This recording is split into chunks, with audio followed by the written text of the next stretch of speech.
the Cavalcade of America.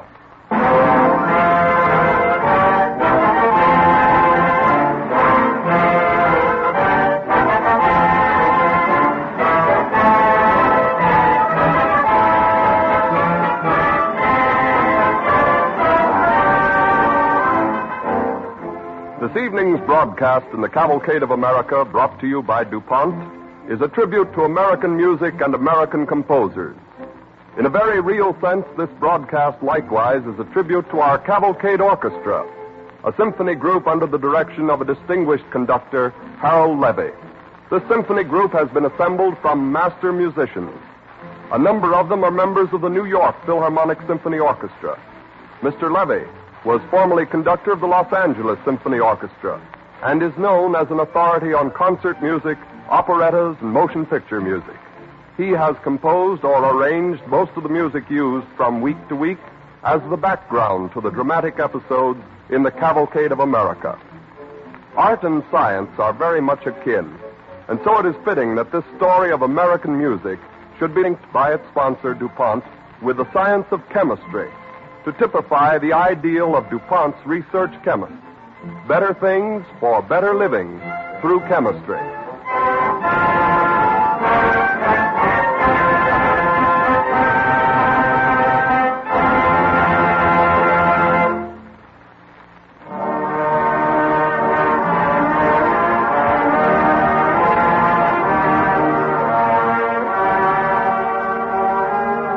Many years ago, a philosopher named Andrew Fletcher wrote, "If a man were permitted to make all the ballads, he need not care who should make the laws of a nation."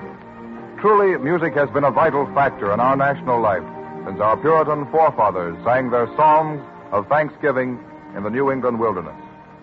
But it was many years before any American writer of songs rose to fame. It is the year 1826. A 4th of July celebration is being held in Lawrenceville, Pennsylvania, a small town near Pittsburgh. The mayor is introducing the speaker of the day.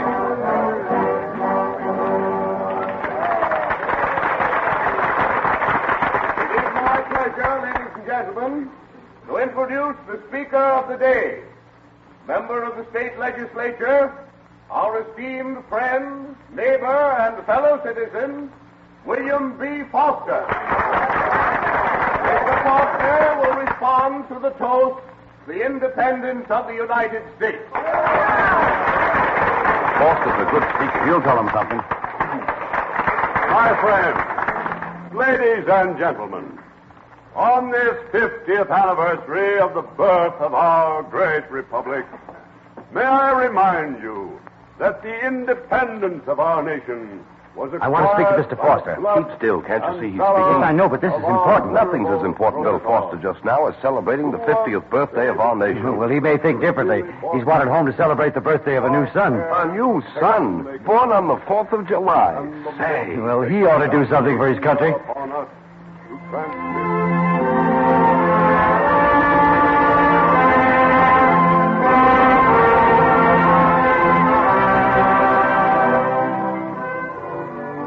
That baby born on the 4th of July was Stephen Collins Foster, who may well be called the father of American song.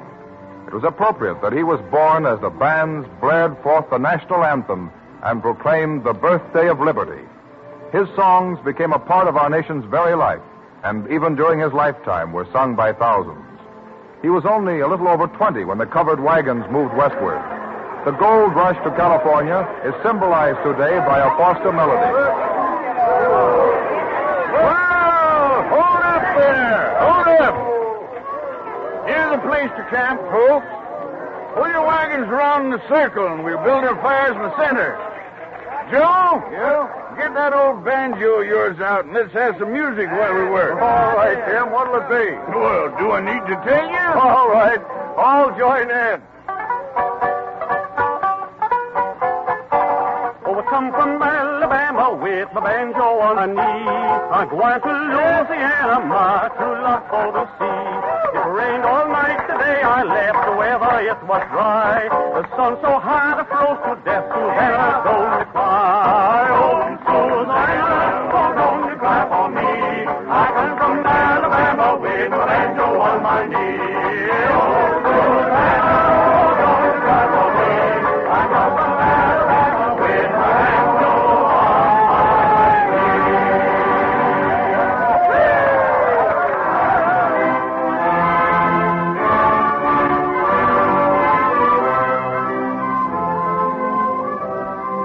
Susanna, Open Thy Lattice, Love, Camptown Races, Nellie Was a Lady, Uncle Ned, all were written before Foster was 25. But there was one song that was to surpass all others in popularity. One day, in Pittsburgh in 1851, young Stephen Foster enters the office of his elder brother, Morrison, a cotton merchant. Oh, Morrison. Morrison, are you busy? Am I disturbing you? Why, no, Steve. I'm never too busy for you and your music. What is it? A new tune? I see you have your banjo with you. Well, I've been writing a song that I think should be popular if I can only get the right words for it. Do you know a good two-syllable name for a southern river?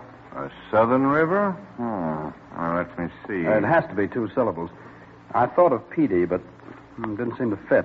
Too harsh a name. How would Yazoo do? Yazoo? Upon the Yazoo River. No, I don't care much for that. I think the name's been used before, anyway. You're hard to please. But there's an atlas over there. You might find a name on a map. Oh, an atlas? Good. Yes, let me see. Is there a map of the southern states? Oh, yes, here it is. Let's see. Well, there's a river in Florida emptying into the Gulf of Mexico. See where my finger's pointing? Oh, yes. I never heard of it before, but... Swanee. That's it. Swanee. That's good. Thanks, Morrison. Hey, well, wait a minute, Steve. Aren't you going to let me hear your tune after I found your river for you? Oh, yes, of course. Now, I'll play it on the banjo. I have an idea that people will like this tune.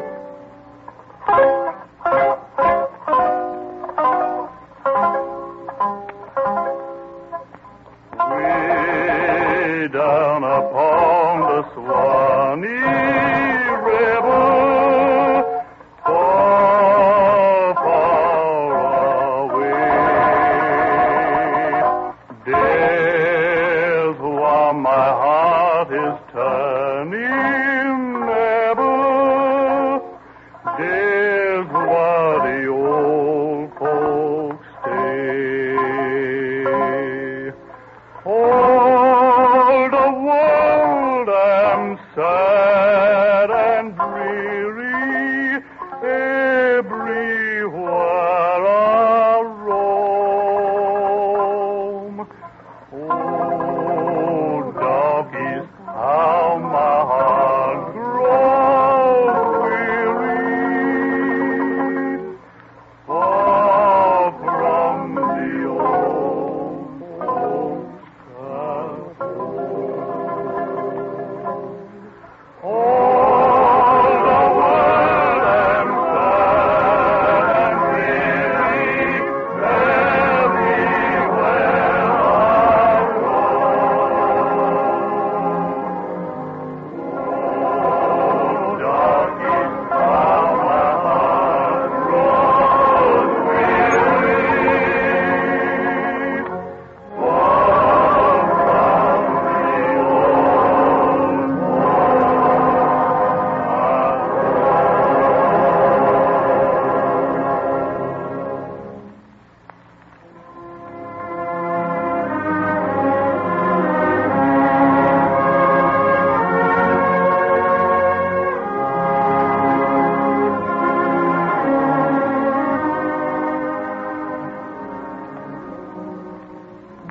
the Old Folks at Home and many other songs of Stephen Foster became famous through Negro minstrelsy.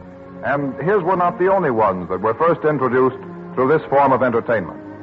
Let us go behind the scenes of one of these shows, Dan Bryant's famous Minstrels, which is playing at Mechanics Hall, New York City, during the winter of 1859. Here is Bryant, the manager, talking to Daniel Decatur Emmett, one of the company. Yes, we need a new walk-around to liven up the end of the first part there. Something that has the spirit of the South in it. I wish you'd try your hand at it over Sunday. Well, that's pretty quick work, Mr. Bryant. Songs don't just come to you, you know. Well, you're usually fast with your verses and your jokes. Why not with a tune? I'll try, Mr. Bryant, but you're asking a lot when you expect a man who was born and brought up in Ohio to write convincingly about a place below the Mason-Dixon line.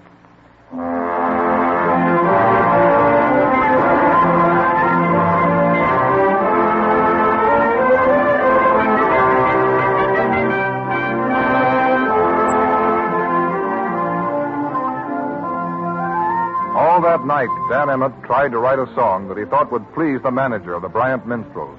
Tune after tune he tried on his violin and quickly discarded. We find him with his wife in their boarding house early on a snowy Sunday morning. Dan, are you ever going to stop? You've been at that all night. I can't seem to find the right idea. I can't think of a tune, and when I think of a tune, I can't think of a name. The weather outside isn't any help. Imagine trying to write about the South with the wind whistling and the snow falling. Yes, and if you haven't been too busy to notice, there's no heat in this room either. Well, I've noticed it, but I can't stop. Dan, I'm surprised I haven't heard you complaining like all show folks do at this time of year. The old slogan that you wish you were in Dixie. Wait a minute. That's an idea. That's it. You've got it. What? I wish I were in Dixie. That's my song for the walk around. Get a pencil and a piece of paper. There's a tune that's been going through my head all night. I'll try it on the fiddle, and you write down the words as I give them to you. Are you ready?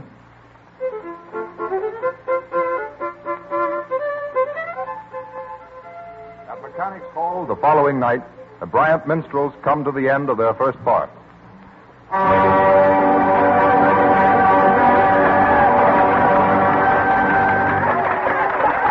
Ladies and gentlemen, grand closing chorus and walk around, specially composed and written for this occasion by our talented singing member, Daniel Decatur Emmett.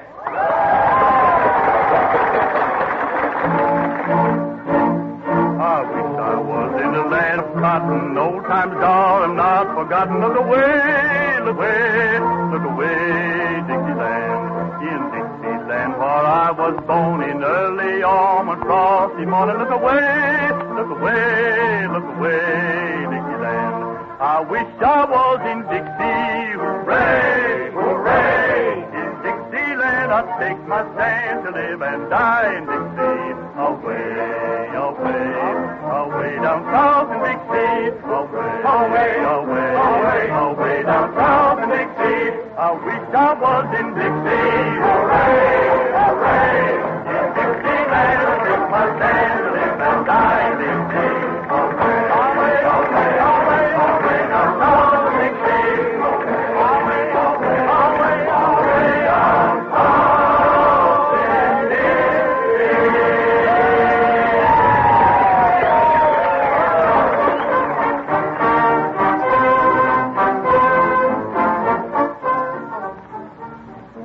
And so the anthem of the South was written by a minstrel singer from Ohio during a New York winter. Dan Emmett lived to a good old age and received many honors as the composer of one of the greatest of all American songs.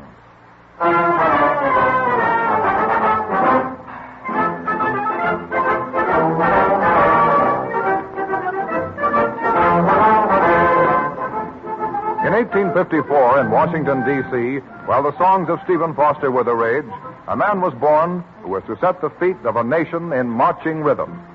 John Philip Sousa, later to be acclaimed the March King. At 13, he had assembled a small dance orchestra, all grown men under the baton of a mere boy, which became popular at Washington functions. John Philip himself played the violin, and one day as he is practicing, opportunity knocks at the door. Come in. I'm sorry to disturb you, young man, but I've been outside listening to your playing. I'm the leader of the circus band. We're showing over near Pennsylvania Avenue. If you'd care to join, I have a place for you. Well, I'd like to join all right, but I don't think my father would let me. Then why tell him? Oh, I couldn't go away without asking him. My father's an awfully fine man. Yes, but he wouldn't understand the advantages of a boy joining a circus. He'd be sure to object. Yeah, I'm afraid he would. I'll tell you. Here's what you can do. When we strike the tents tomorrow, you come over and join us, and after you've been gone a day or two, you can write your father, tell him what a great time you're having, and then it'll be too late for him to object. How about it? Sounds wonderful. Traveling with a circus and being paid for it.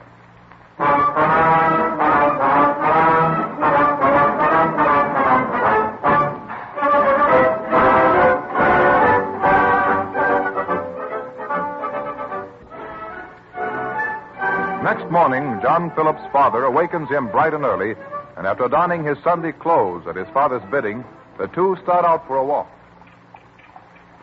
Where are we going, Father? You'll soon see, son. But this is the Marine barracks. Yes. The Commandant's a friend of mine. I've played trombone in the Marine band myself. We were talking about you last night, and we came to the conclusion that you'll keep out of mischief as an apprentice of the Marine band and learn more about music than you ever would in a circus. Father, you knew? Yes, son. Well, how about it? Just as you say, Father. I promise. I won't desert.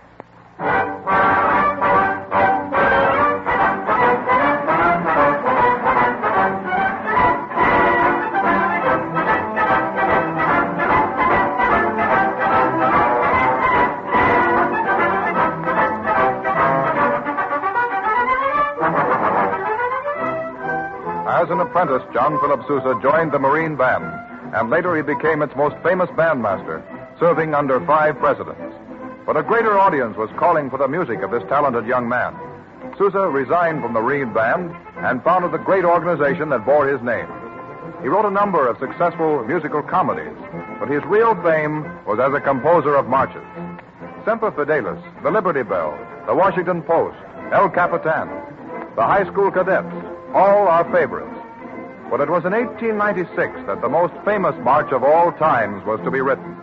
Sousa's band had been traveling through Europe, and Sousa himself was planning to visit Sicily on a well-earned vacation. We find him and Mrs. Sousa in a hotel in Naples. He has been reading the Paris Herald. Jenny, did you see this? What is it, dear? It's a report that David Blakely dropped dead in his office. David Blakely, your manager?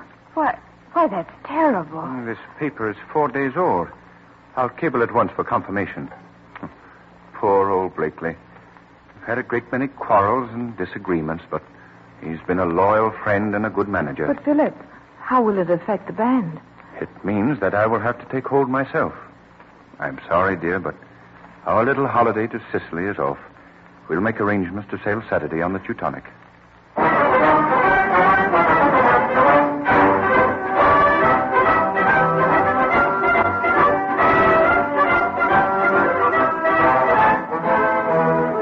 As the ship sails for the United States, day after day, John Philip Sousa paces the deck, absorbed in the problems he must face on his arrival.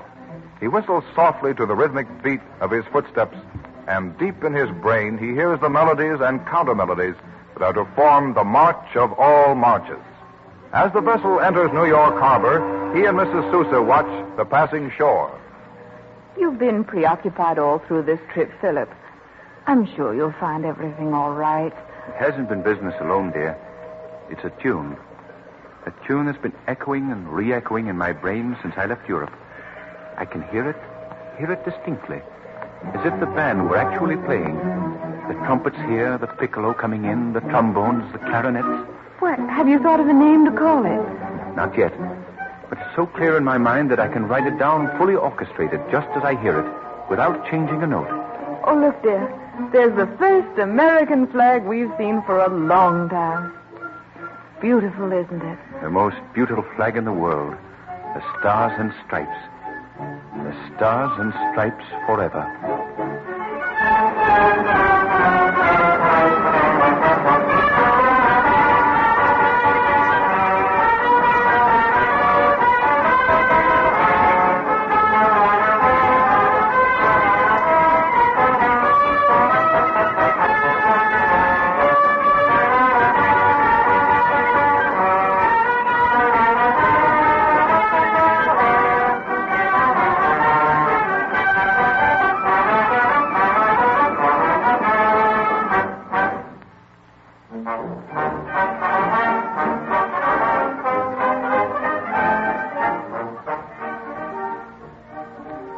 The Cavalcade of America, presented by DuPont, moves on.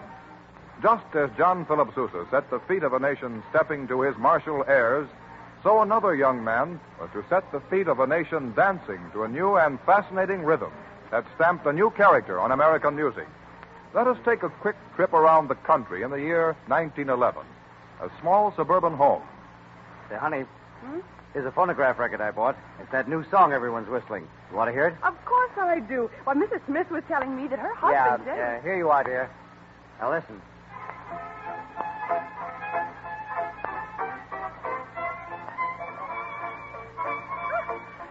it's catchy, isn't it? Makes you feel like dancing. It certainly does. Hey, let's try it. By George, you haven't danced with me for years.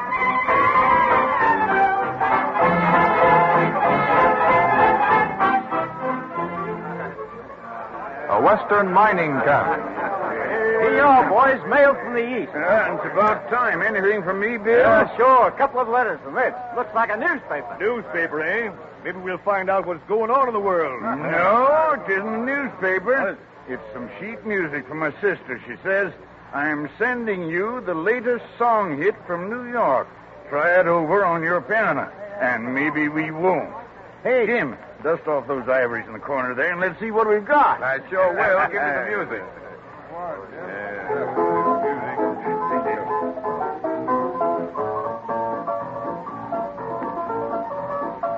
Say, this song has a sway. Makes me feel like dancing. See, if I had a girl here, would I show you some steps?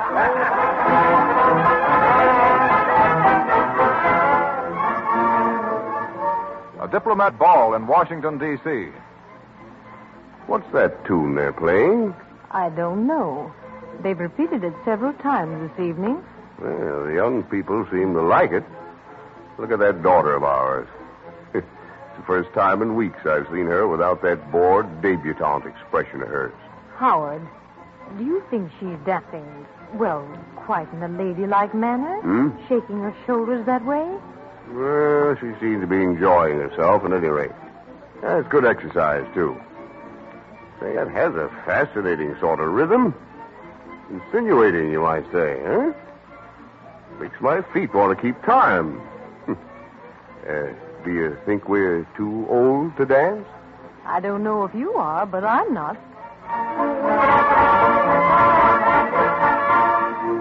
A famous restaurant on Broadway.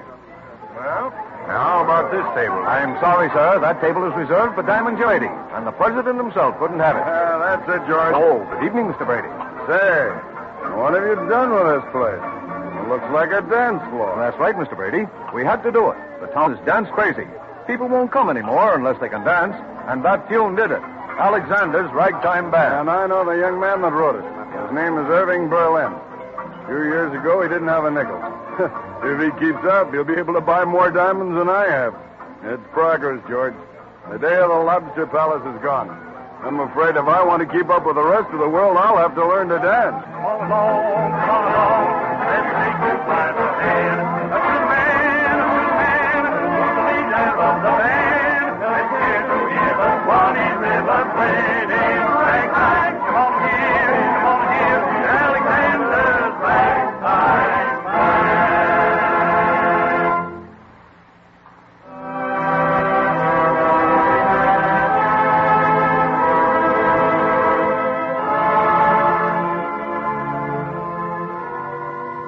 Reluctant to confess it, we Americans are a sentimental people, and that trait is reflected in our songs.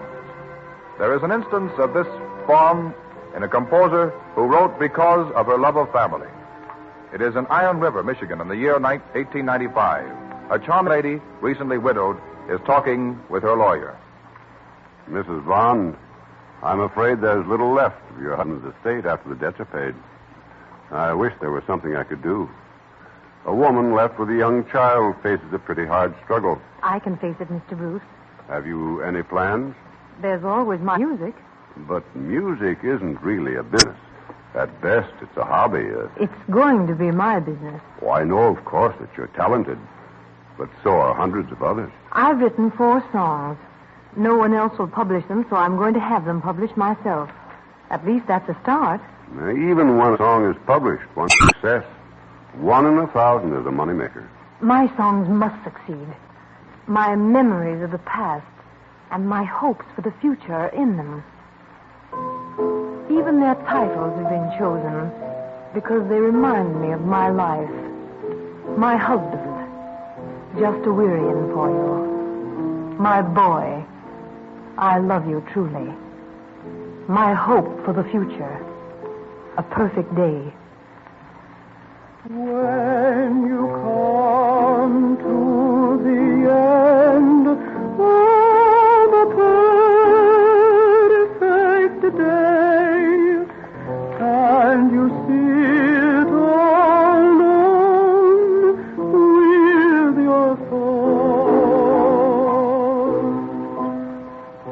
come from my heart, Mr. Bruce. I had to write them, even if I'm only one who will ever sing them. Never fear, dear lady. Someday the whole world will be singing them.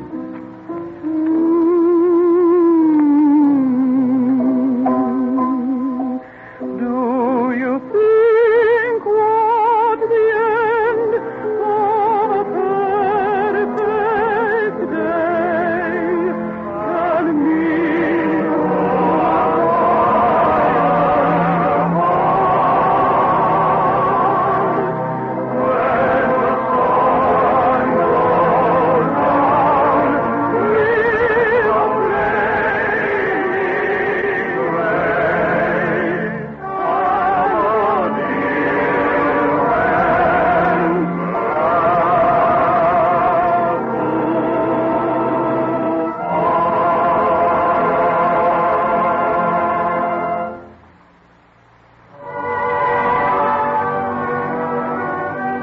Let others write the nation's laws. Let me write its songs. All honor to the minstrels who have given voice to the undying harmonies that have cheered and inspired the countless millions marching onward in the Cavalcade of America.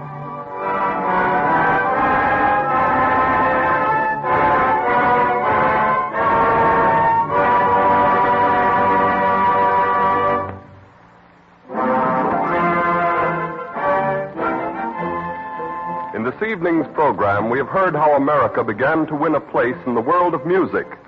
Similar stories could be told of America's progress in other arts and sciences. The art of pottery making or ceramics is no exception, and it also happens to be an industry in which chemistry plays an important part. The principles of pottery making are based on the crude experiments that primitive man made 4,000 years or more ago. Much of your pleasure from this art comes from the colored decorations. How often you hear someone say at a dinner party, for instance, "What lovely plates." The speaker little realizes that the discovery of decoration came because different districts produced different colors of clay, and the primitive potter simply daubed one clay upon another to satisfy his sense of the artistic. With the discovery of the art of glazing, other native earths containing coloring material were used to cure a beautiful effect.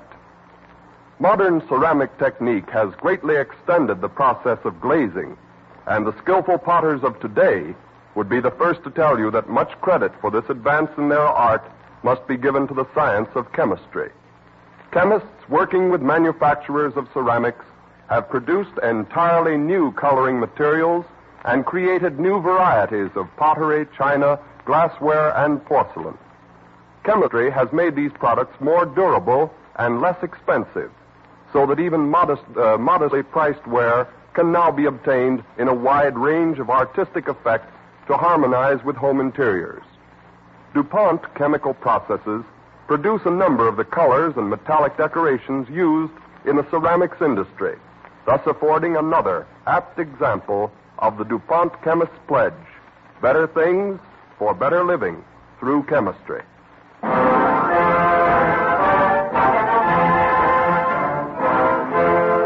We have been receiving some very interesting letters from our listeners, and now again we invite each one of you to send us your comments on this program. Your letter will be greatly appreciated. Just address it to DuPont, D-U-P-O-N-T, Wilmington, Delaware. Perseverance, a dramatization of incidents in the lives of American inventors, will be heard next Wednesday evening at this same time when DuPont again presents the Cavalcade of America.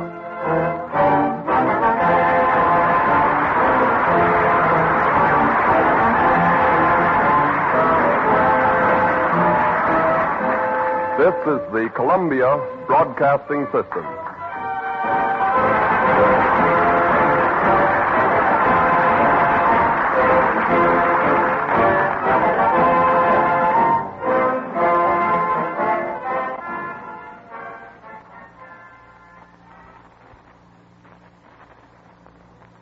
WABC, New York.